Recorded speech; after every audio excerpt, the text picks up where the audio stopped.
Bonjour à tous, j'espère que vous allez bien. Aujourd'hui on se retrouve pour un nouveau crash test de palettes et on part du côté de la marque Natasha Denona et on va tester la dernière palette venue, la Circo Loco palette.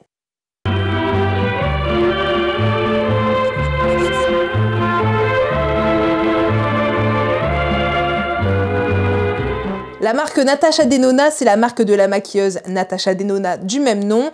Je vais pas trop présenter la marque parce que c'est une marque que je teste beaucoup sur la chaîne. Je vous mets dans le petit plein de revues, j'en ai fait au moins 5-6 je crois. Vous en avez vraiment pas mal, donc je vous laisse regarder ça. Il me semble que la dernière que j'ai testée, c'est la Glam palette, la dernière que moi j'ai testée, parce qu'il y a d'autres palettes qui sont sorties derrière.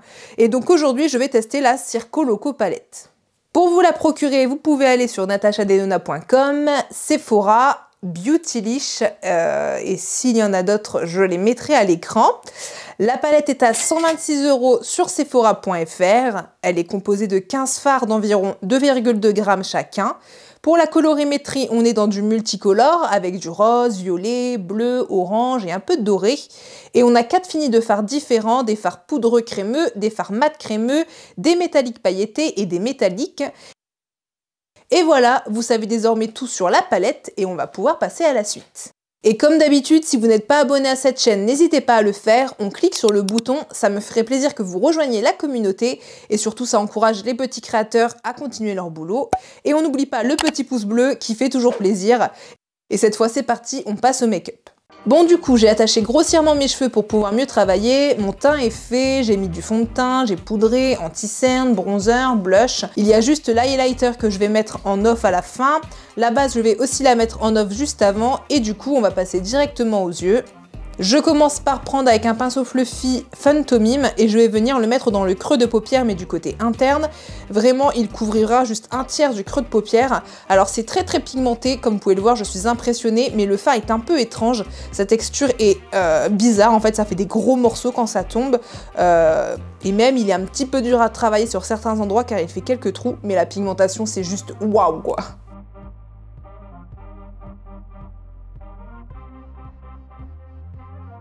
Je prends ensuite Joker avec un pinceau fluffy et je le juxtapose dans le creux. Et là aussi, je ne vais pas jusqu'au bout. Là, on est sur une texture classique de mat, bien pigmentée, pas vraiment de chute.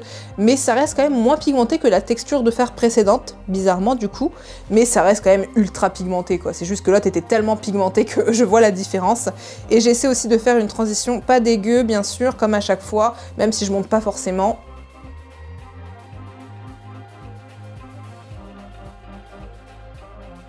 On passe à Magic, toujours même style de pinceau, et ça sera la dernière couleur du creux. Je vais refermer la pointe de l'œil avec, et je vais l'étirer également. Pour l'étirer, je ne prends pas de matière sur le pinceau, je floute juste. C'est également très pigmenté, mais c'est celui qui sera moins pigmenté, je trouve.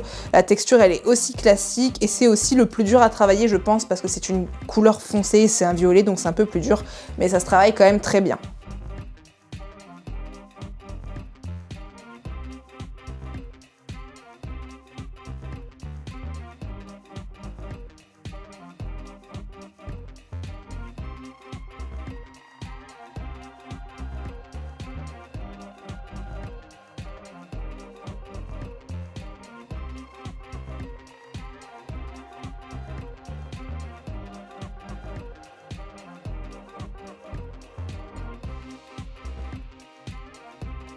Place au fard brillant maintenant avec d'abord Act et je le mets sur la paupière du côté externe, juste en dessous du violet précédent, comme vous avez pu le comprendre je pense.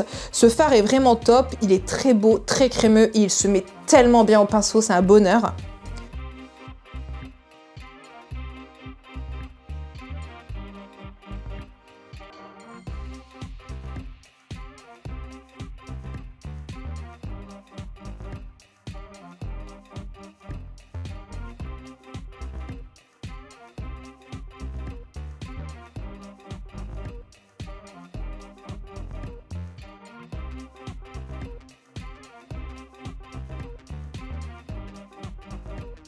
Je prends ensuite Razzle Dazzle pour le milieu de paupière. Pareil pour celui-là, je n'ai rien à dire, vous voyez par vous-même. C'est pigmenté, ça s'applique super bien, j'adore.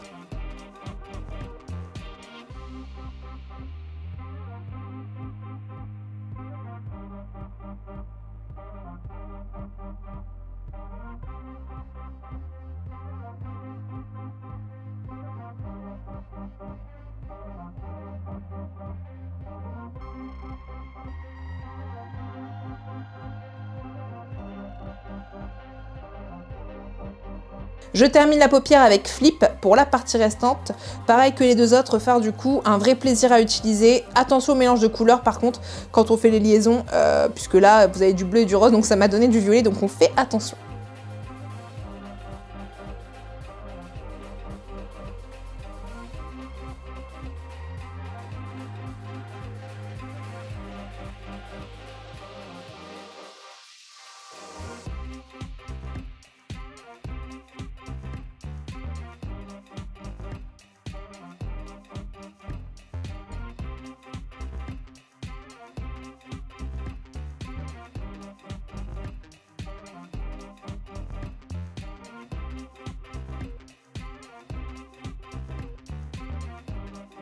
Pour le dessous de l'œil, je reprends Magic et je le mets en coin interne pour apporter de l'intensité.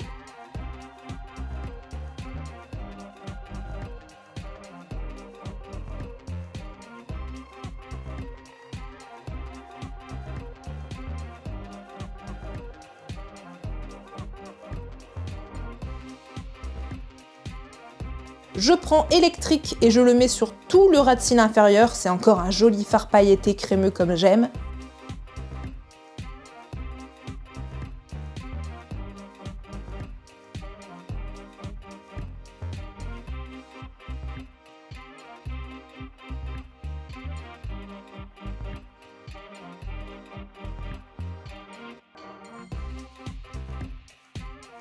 Et je prends Acrobat pour flouter le tout. Ici, on a vraiment un très beau bleu canard mat qui se travaille facilement et bien pigmenté.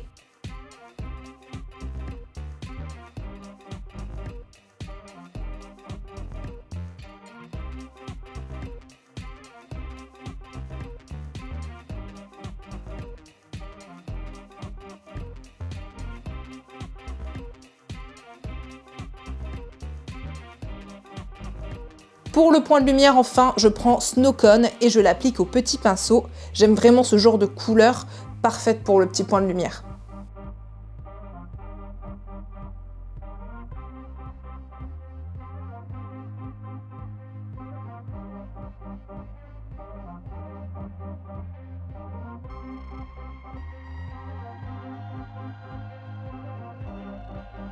Et voilà pour l'utilisation des fards de la palette. En off, je vais finir le make-up, faire l'autre œil et faire les lèvres et je reviens après.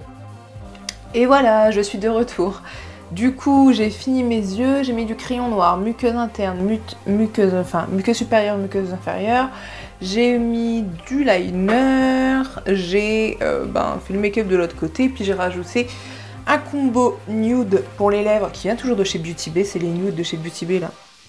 Comme ceci qui sont vraiment très bien, même si je suis pas convaincue du résultat avec les yeux.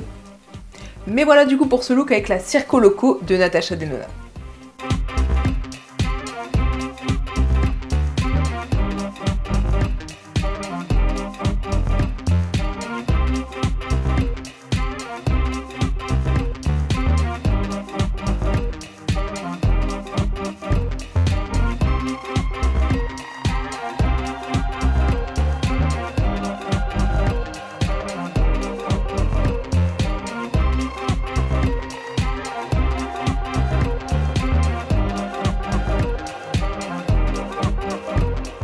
Alors, pour mon avis final concernant la Circo Loco de Natasha Denona, j'avais toujours envie de dire de Natasha Denona, parce que Circo Loco, pardon. Alors, au niveau du packaging, alors moi, les petits losanges comme ça, je trouve ça mignon, bien dans le thème un peu carnaval, c'est très joli, c'est un petit peu festif. J'aime bien. Après, on reste dans les packaging classiques de Natasha Denona. Les packaging durs en plastique que j'apprécie bien parce que ça permet d'assurer un peu la sûreté de nos produits, hein. Ils sont bien protégés, etc. Mais c'est toujours la même forme pour Natasha Denona. C'est juste que là, voilà, elle a mis une petite touche de couleur sur le devant et je trouve ça joli. Donc, j'ai rien à dire de plus pour le packaging. Au niveau de la qualité, colorimétrie, patati patata. Hop.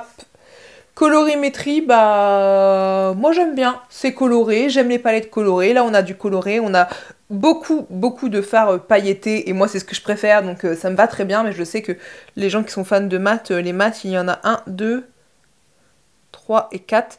Vous avez 4 mats et après vous avez 2 couleurs aussi mat, mais avec une texture différente, qui sont le Phantomime et le Acrobat, que j'ai utilisé dans ce make-up et que, comme vous l'avez pu le voir avec ma voix quand je testais, c'est une texture que j'avais jamais vue auparavant. Je suis pas sûre de l'aimer. C'est très pigmenté, c'est très beau, mais ça fait des gros morceaux quand ça tombe.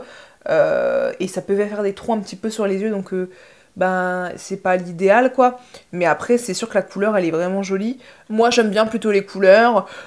On aurait pu faire encore plus fun, hein, franchement. Bon là c'est très coloré quand même, mais bon ça aurait pu être des couleurs un peu peut-être des fluos pailletés, je sais pas. Je dis ça comme ça, mais on est déjà bien, on est dans une palette colorée, moi j'aime beaucoup, c'est pas ma préférée de toutes les palettes que j'ai parce que j'en ai beaucoup, mais c'est une jolie palette de couleurs avec des fards pailletés que j'aime beaucoup. Au niveau de la qualité, ben c'est la qualité des fards Natasha Denona, hein. Très très bonne qualité, c'est mes fards préférés, on a un gros grammage dedans, enfin on a plus de 2 grammes de fard dans chaque fard, c'est incroyable. Très bonne qualité, vous avez vu à chaque fois la couleur. On trempe un peu le pinceau, on le met sur les yeux et on a tout de suite une pigmentation, mais de malade. Moi, c'est des fards que je préfère, Natasha Denona, donc j'aime beaucoup la qualité. Et voilà, ça me fait un make-up bien coloré comme vous voyez, ça me change d'habitude et pourquoi pas de temps en temps un petit peu laisser la folie émerger comme ça en nous. Donc moi j'aime bien au niveau de la qualité et tout ça. Donc globalement, ce que je pourrais dire, c'est que c'est une bonne palette. De toute façon, les fards Natasha Denona sont exceptionnels. Ils sont exceptionnels. C'est mes fards préférés. C'est une jolie palette. C'est peut-être pas un préféré de chez Natasha Denona, mais franchement, je l'aime bien. Je vais pouvoir faire des jolis make-up colorés. Par contre, le seul problème qu'on a à chaque fois chez Natasha Denona, c'est le prix. 126 €. Mais quoi? Moi je suis pas d'accord de payer 126 €. Je sais que la qualité elle est extraordinaire. Franchement je pense, je vais le dire en caméra, c'est la dernière fois que je payerai 126 €. Moi c'est une marque trop chère comme ça. Que ce soit Natasha Denona ou Pat McGrath, c'est trop cher. Mais vous vous rendez pas compte, 126 € pour une palette de maquillage. Et là du coup vous vous dites mais pourquoi tu l'as acheté? Bah parce que je voulais la tester, qu'elle m'intéressait beaucoup et puis que c'est ma marque préférée.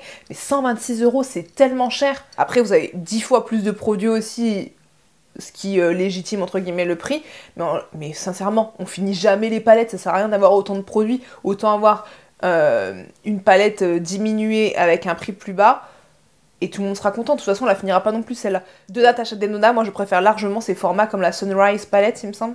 C'est la Sunrise, hein, celle que j'adore. Sunrise, celle que j'adore. Vous savez, les formats à 70 €. Déjà, c'est très cher aussi, mais on va dire que je préfère payer ça et que c'est limite mon max.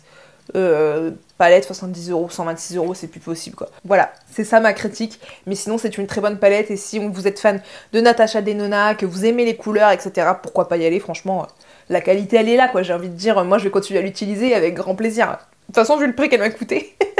Voilà du coup pour cette revue sur la Circo Loco palette de Natasha Denona. Je suis désolée, je m'ambiance un petit peu, j'espère que le make-up que je vous ai fait vous plaît. Voilà, j'ai essayé d'utiliser pas mal de couleurs. N'hésitez pas à me dire en commentaire si c'est une palette qui vous intéresse ou si bah forcément le prix est trop élevé, ce que je comprends totalement, il est trop élevé aussi pour moi. En tout cas, moi je vous dis à très bientôt pour de nouveaux crash tests et d'autres vidéos. Ciao!